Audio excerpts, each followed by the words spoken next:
Today we're going to be talking about 5 mistakes that athletes will make in the recruiting process. Now, mistake number 1 that athletes will make in the recruiting process is not giving every single college coach that they come in contact with their time. So I think a lot of athletes, maybe have again, a high opinion of themselves, and you should. I'm not saying that you shouldn't, but they have that attitude of, I'm only going to talk to this Division I school or this caliber of a school. So if an NAIA Division III, a JUCO coach shows some interest in me, I'm going to kind of brush them off, maybe ignore them because I feel like I'm better than that level. But guys, you have to understand the recruiting world, the college coaching world is a very small, tight-knit community. It's like a fraternity, right?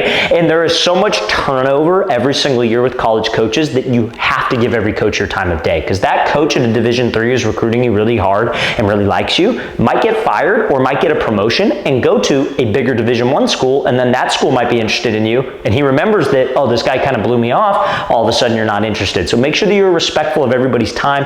Give everybody your time. Obviously, you want to be upfront with schools and be honest with schools, but don't blow anybody off and don't give that kind of attitude. Fellas, something that's super important in the recruiting process is passing the eye test for a college coach, which is your height and ultimately your weight. Now, you obviously can't control your height, but you can control your weight. And if you need to gain size this offseason, check out that very first link in the description below for our AG Labs Whey Protein Powder. This is some of the best tasting protein powder on the market, specifically designed to help athletes gain weight and put on muscle mass. This is a company I started with my brother, and our goal was to make a line of supplements for athletes specifically that obviously tasted well and it wasn't some gross protein powder that you had to eat. So if you guys check out the link in the description below, very first one, use the promo code FIRST25, FIRST25, you get 25% off at checkout of your protein order. Now, the next mistake that athletes will make in the recruiting process involves communicating with college coaches on social media, more specifically X, formerly known as Twitter. They will send spam messages. They'll just copy and paste and send it to as many college coaches as possible. Now, here's the thing, guys.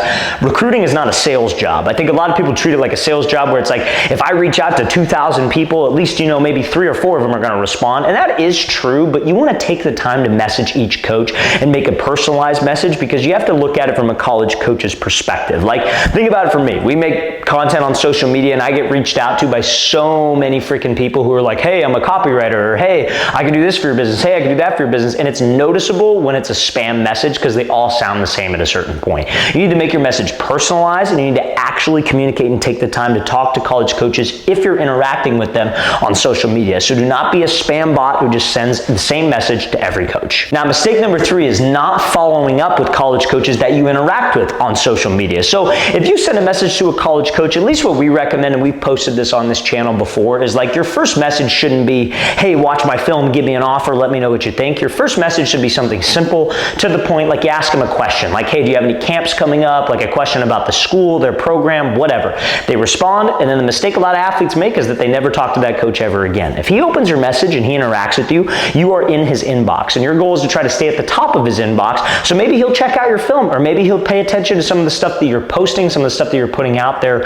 on social media. So you have to follow up with certain coaches. Now, how do you follow up with them? If you're going to go to one of their camps, maybe just say, hey, coach, looking forward to the camp this weekend. I'll be there. I'll see you there. Maybe after the camp, say, hey, coach, really want to thank you for your time, things of that nature. So anytime you could follow up with that coach and stay at the top of his inbox, it's only going to help your recruiting process. Now, the next mistake that athletes will make is not networking after a college camp. So what do I mean by that? So I think if you're, an athlete who doesn't have a lot of recruiting attention, which is probably why you're watching this, you're interested about the recruiting process, you want to play at the next level, but you don't know a lot of college coaches, you haven't interacted with a lot of college coaches, I think the best camps that you should go to are something called satellite camps. So a satellite camp is where a school will host a camp at their university, at their campus, and they'll invite 10 to 12 different coaches to that camp from different schools. So after that camp, don't just end the camp and then go home. Start talking to coaches. Talk to your position coach. Talk to other coaches there. Get their social media, because you never know what might lead to something. You never know where that coach might end up. Maybe he comes to your school one day and you're like, hey, coach, I was at your camp on such and such date. He might spark an interest in you. Recruiting is all about networking and building relationships, so make sure that you are doing that after a camp. Now, mistake number 5 5 will be made during the season that I feel a lot of athletes make, and that is no mid-season highlights. So this has to tie in with following up with a coach. So like, let's say, for example, when we film this video, this is the end of January, about to be February. Recruiting is starting to pick up for a lot of athletes because the college football season has ended. So let's say you interact with a college coach, you get his Twitter, you go to his camp, you guys have talked throughout the whole, like, I guess you could say off season, and then the season comes. And that's usually when it's a dead period for a lot of the recruiting, because colleges are focused on their season, high schools are focused on their season.